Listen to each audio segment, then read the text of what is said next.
அன்புள்ள சினிகேஷன் நேயர்களுக்கு வணக்கம். திரைப்பார்வை அப்படிங்கிற நிகழ்ச்சியில் படத்தினுடைய திரை விமர்சனத்தை பார்க்கலாம். கிங்டம் இந்த படத்தினுடைய திரை விமர்சனத்தை பார்க்கலாம். இந்த படத்தில் விஜய் தேவரகொண்டா ஒரு போலீஸ் கான்ஸ்டபிள், அவருடைய அம்மாவோட வச்சுட்டு இருக்கார். அவருடைய அப்பா குடிகாரர். சின்ன வயசுலேயே விஜய் தேவரகொண்ட அண்ணன் அவன் அப்பா வெட்டி கொண்டுட்டு ஒரு ஓடி போயிடுறார். அவரை 18 வருஷமாக விஜய் சேதுபதி தேடிட்டு இருக்கார்.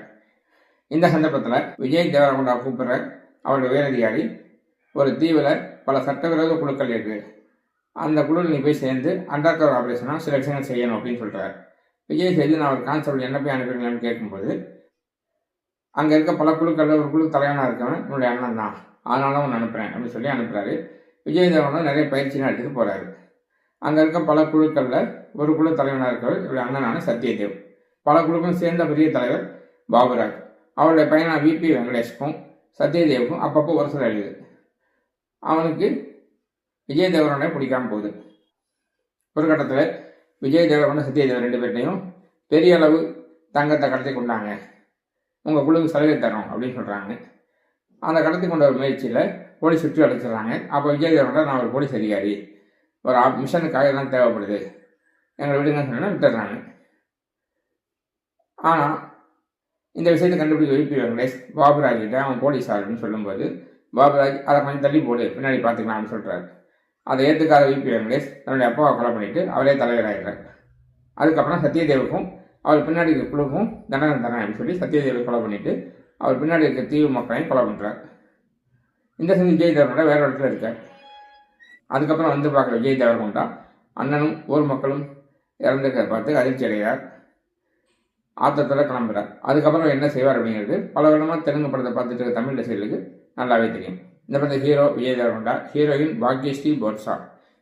அவர் ஹீரோயின் சொல்லலாம், அப்பப்போ வந்துட்டு போகிறார். இது போக சத்யதேவ், பாபுராஜ், மணிஷ் சௌத்ரி, விபி வெங்கடேஷ் ஆகியோர் நடிச்சிருக்காங்க. இசை நம்ம அனிருத். இயக்கம் கௌதம் தின்னாரி. காணாம போன அண்ணனை தேடி தம்பி போகிறதும், அந்த அண்ணன் பெரிய ஒரு சட்டவிரோத கும்பலுடைய தலைவராக இருக்கிறதும், ஏற்கனவே நடிகைத்தனம் நடித்த ராஜா, விஷால் நடித்த தோரணை போன்ற பல படங்களை பார்த்து சிலைத்த ஒரு அர்த்தப்பிரசான கதை. இதை கொஞ்சம் புதுமை பண்ணுறேன் அப்படின்னு ஆரம்பிக்கும் போது சரித்திர கால கதை, இந்த தலைவன் இறந்துட்டான், இன்னும் பல வருடம் கழித்து மீண்டும் ஒரு தலைவன் வருவான் அப்படின்னு ஏதோ ஒரு கதையை சொல்லி டைட்டில் முடிக்கிறாங்க. 70 வருடங்கள் பிறகு அப்படின்னு சொல்லி கதை ஆரம்பிக்குது. இது எந்த காலகட்டத்தில் நடக்குது, இந்த தீவு எங்கே இருக்குது, அங்கே தீவிர போலீஸ் இருக்காங்க இல்லையா, இது எதுவுமே தெரியாமல் காமா சோகான்னு எடுக்கப்பட்டிருக்குது இந்த படம். ஒரு இடத்துல சுற்றி போலீஸ் வளைக்கிறாங்க. பல பொருட்கள் சதுரி கிடக்குது, காருக்கு வந்து கிடக்குது.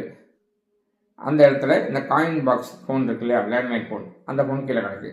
அந்த ஃபோனில் கால் பண்ணி உயரதியை அழைக்கிறார் விஜய் தேவரகொண்டா.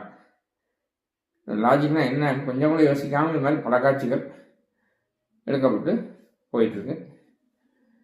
விபி வெங்கடேஷ் சத்யதேவ் மேலையும் விஜய் தேவரகொண்டா மேலையும் எதுக்காக இவ்வளோ கோபப்படுறாருன்னு காரணமே தெரியல. படம் குதிச்சுக்கிட்டே இருக்கார். தேவையில்லாத வில்லத்தனத்தினால அந்த வில்லத்தனத்தின் மேல் பெரிய ஈடுபாடு வரவில்லை. என்னமோ சிண்டிகேட் மாதிரி பெருசாக கும்பலாக உட்காந்து பேசுகிறதும், அரசாங்கம் மாதிரி உத்தரவு போடுறதும் என்னமோ நடக்குது.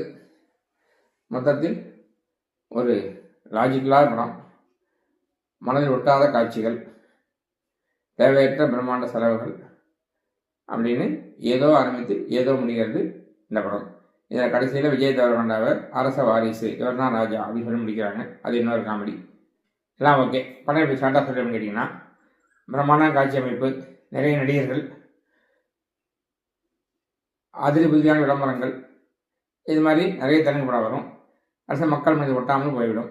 அதுபோலவே மக்கள் மீது நிற்காமல் போகின்ற படம் தான் இந்த கிங்டம்.